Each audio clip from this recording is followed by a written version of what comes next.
So it's 1 p.m., the day of the Los Angeles Marathon. I pick up the phone and I call my mom. Leave a message at the sound of the tone. Beep. That's not my mother's answering machine. My mother's answering machine goes like this. Hello, this is Joyce. Please leave me a message. Thank you. Oh, don't forget to leave your number. Don't assume that I have it. Every year, I rewrite my Rolodex cards.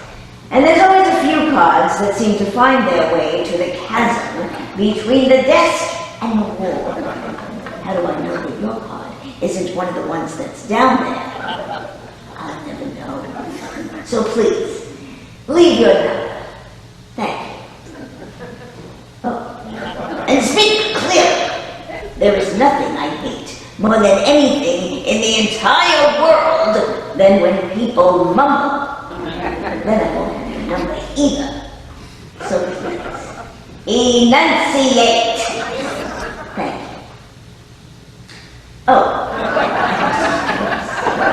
if you called for anyone else, you have a wrong number. Thank you. That's my mother's answering machine. Now I get, leave a message at the sound of the tone, beep. What the fuck is wrong with my mother's answering machine? I mumbled. Wasn't gonna leave a message anyway, because then she might think I was worried about her. And I never needed to worry about her, because she always called me in advance of me worrying about her. I call that the pre-worry worry call. Yeah, I was just calling in case you called and I didn't pick up and you were worried. I'm just going down to get my mail. I wasn't worried. Why weren't you worried? I'd be worried about you if I called you and you didn't pick up the phone. I didn't call you. Why didn't you call me? Because you called me. Yeah, well, I can't talk to you right now. I'm very busy. I have to go get my mail. That's why I'm calling you, to tell you that I can't talk to you. I'm very busy, so call me later. Well, why don't we just talk now? I mean, we're already on the phone. You can't talk to you now. If I could talk to you now, I'd be calling to talk to you now, but I'm not calling to talk to you now. I'm calling to tell you that I can't talk to you now, so just call me later. I did call her later, like I always do. Hi, Mom. I can't talk to you right now. There's shit on the floor. Okay, you need to understand that 6 months prior, my mom had gotten a colostomy. So when she says there's shit on the floor, there's shit on the floor. Ma, I'll come over. I'll help you clean it. Now you don't know what you're doing. I can't stand it. I gotta clean it right now. You also need to understand that my mother is a clean freak. My mother is so clean. How clean is she? Thanks for asking. My mother is so clean, you could eat off of her floor. My mother is so clean. How clean is she? My mother is so clean, you could eat off of her colostomy. So, no, I'm not. Okay, it's bad, but her maintenance of that thing, it was like the antiseptic clean room in a biotech lab. My mother is so clean, Heloise calls her face. I didn't know what mold looked like until I went to college.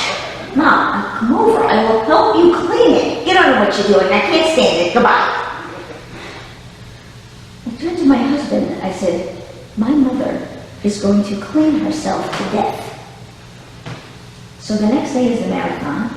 You can't cross Santa Monica Boulevard till after 1 p.m. I picked up the phone and called my mother. Leave a message at the sound of the tone. Beep. I waited 15 minutes.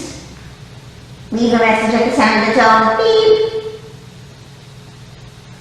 I turned to my husband. I said, honey, I'm going to go check on my mom. I think she might be dead. He said, you can't say that. That's terrible.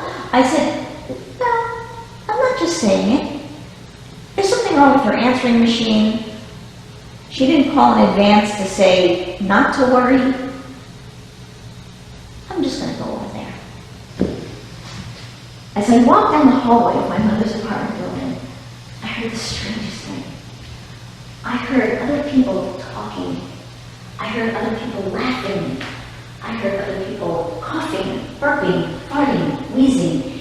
You see, there was always the smell of other people's cooking.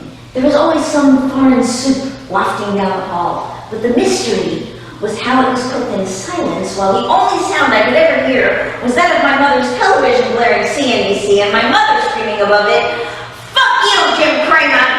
Johnson & Johnson hasn't been in decent stock since John Ford was president!" And now I stood in front of my own mother's door and...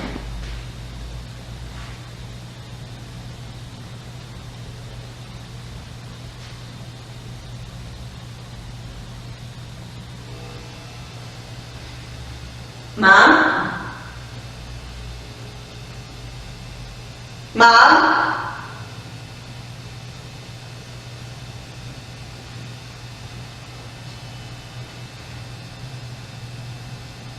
I didn't have to go far before I found her sitting on her chair like she was watching television. She had one foot on the floor and one foot on her ottoman. Her head was tilted, and I couldn't see her eyes for the glare in the lenses of her glasses. Her mouth was open, but based on the fact that no words were coming out, I could pretty much tell she was no longer alive. But I had to check.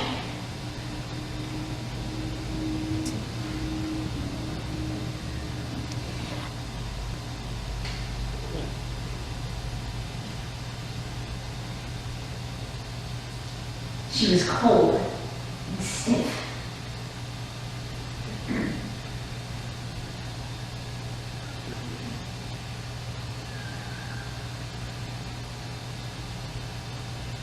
What went on here? The television was on, but there was no sound. And all that was on the screen was a flashing Time Warner logo.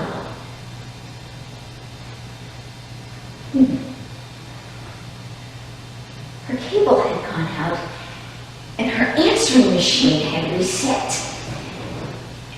It was as if her death had caused some kind of power surge.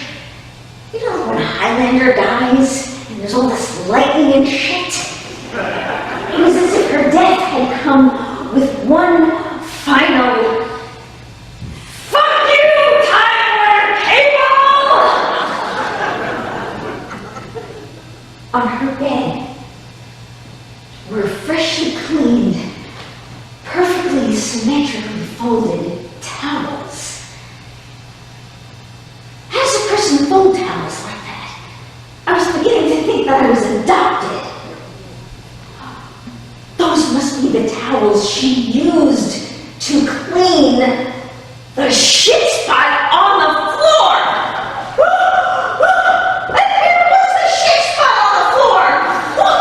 You could have brought in every cast member from every CSI spin-off ever written. None of them would have been able to find the shit spot on the floor. Yes, she had cleaned herself to death. And that's when I felt it. The beckoning. Because years earlier there had been the conversation.